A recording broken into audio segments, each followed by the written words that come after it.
लिए, पर हाँ पवित्रता बनाए। ऋषियों की भूमि है, तपोभूमि है। ये कंदराओं का नज़ारा ऐसा कह रहा है मानो ये आपको बुला रहे हो।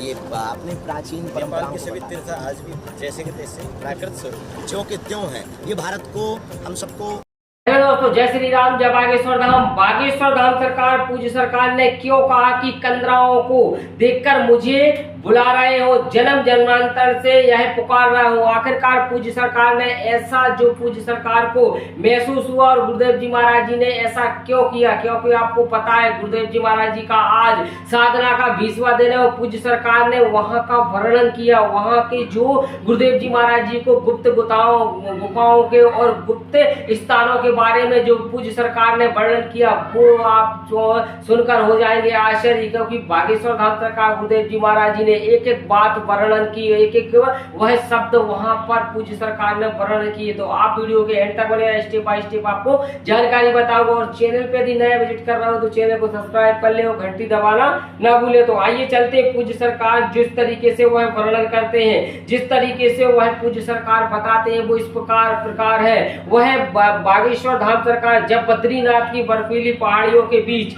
स्थित प्राचीन कंदराओं तक पहुंचते तो वहां का दृश्य देखकर कुछ पल के लिए वह बिल्कुल शांत हो गए। चारों ओर गूंजती हवाएं और हिमालय की दिव्य शांति और साधना में लीन संतों का वातावरण मानो किसी दूसरी ही दुनिया का अनुभव करा रहा था।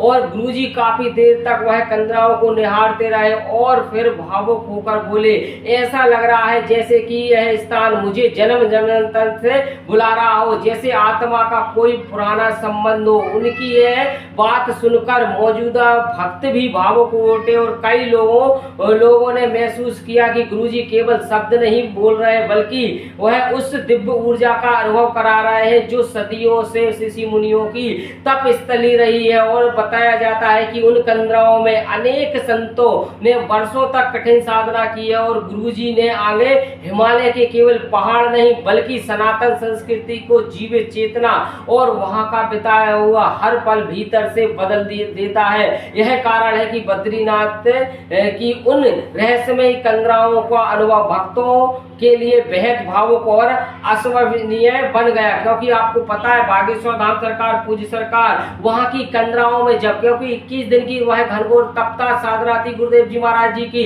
और आज 20वां दिन हो चुका है बागेश्वर धाम सरकार गुरुदेव जी महाराज जी का। और वहां पर भी गुरुदेव जी महाराज जी ने कुछ लोगों ने वह ऐसा भी अनुभव किया है कि यहाँ पर एक ऐसे संत हुआ करते थे जो लगभग 150 से 60 साल की आयु के होंगे और आज भी वो संत दिव्य वह बद्रीनाथ की गुफाओं में रहते हैं और वहां पर प्रत्यक्ष रूप में कुछ से जाने कितने जनों के लिए वह दिव्य दर्शन भी दे चुके हैं। और पूज्य सरकार ने वह उन संतों का अनुभव किया। वह एक ऐसे संत थे जिन्होंने मात्र 150 साल की आयु में भगवान को ही प्राप्त कर लिया, भगवत प्राप्ति को ही वह मानो एक ऐसे गुप्त और एक ऐसे स्थान पर जो किसी को नहीं देखते, केवल उन लोगों को देखते हैं जो वहां पर तप करते हैं, जो वहां पर साधना करते हैं और जो वहां पर जाकर वह कंदराओं में वह निवास स्थान करते हैं, उनको ही केवल देखते हैं। क्योंकि वो भक्त वह एक ऐसे संत थे जिन्होंने मात्र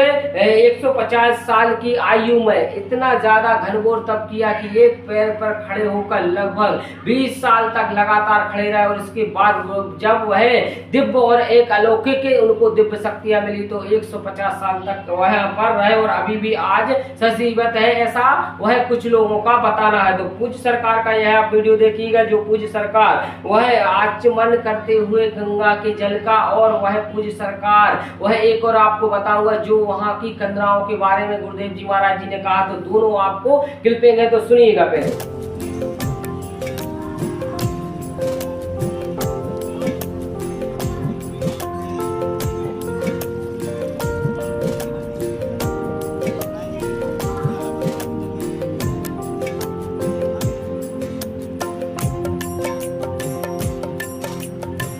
ये यहाँ की भक्ति, यहाँ की संस्कृति देखने के लिए, पर हाँ पवित्रता बनाए। ऋषियों की भूमि है, तपोभूमि है। ये कंदराओं का नज़ारा ऐसा कह रहा है मानो ये आपको बुला रहे हो। ये अपने प्राचीन परंपराओं के सभी तीर्थ आज भी जैसे के तैसे प्राकृत स्वरूप जो कि त्यों है। ये भारत को हम सबको बहुत गौरव का विषय है। जय श्री राम। तो आपने सुन लिया होगा पूज्य सरकार ने कहा कि वहाँ की कंदराएं जैसे कि हमें बुला रही हो, कुछ कह रही हो, और पूज्य सरकार का अपने जल आचमन का और वह पूज्य सरकार का वह आचमन के साथ साथ आपको वह वीडियो भी देख लिया होगा जो गुरुदेव जी महाराज जी स्नान करते हुए आपको दिख रहे होंगे। तो आप वीडियो में इतना ही, आने वाली नेक्स्ट वीडियो का और इंतजार कीजिए और आपको नई नई वह बद्रीनाथ से जुड़ी हुई पूज्य सरकार की आपको मैं खबरें लेकर आऊंगा। इसी के साथ जय श्री राम, जय बागेश्वर धाम।